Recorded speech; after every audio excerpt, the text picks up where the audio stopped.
Alright, this is early morning in Hilleberg, Janu. Do a little tent tour. This is the vestibule, which we open a little bit up, usually for cooking. And that's the double vented door that we keep mostly half open during sleeping to limit condensation. We've got a vent up in the top here too. And our sleeping system is a little thermaredt. Rich has a little guy that's just like about torso length, from shoulders to his hips, probably knees. And then I have a thermaredt prolite, which is a little thicker, and it goes from my shoulders to my ankles about. Then I have a gossamer gear thin light underneath, the really lightweight one, and for insulation. And then Rich has the Z-rest underneath, also for insulation. I have a little Nemo pillow, which is inflatable, which is nice.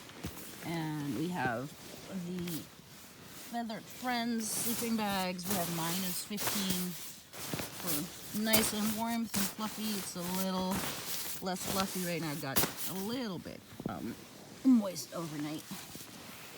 And then it stuffs down to about this size, which takes up about a third of my pack volume wise. It's not super roomy, but you know, there's quarters for the kids right there.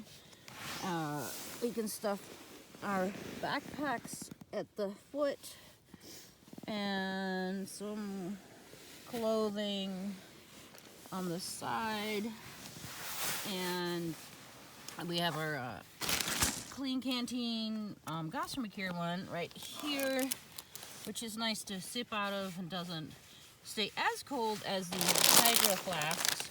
So every morning Rich boils water, so we have hot water and hot drinks, and we sip out of this one first. We put some coffee or cocoa in it, and then we have some, usually a noon hydration tablet and one of the other ones, and chai tea powder is all fancy.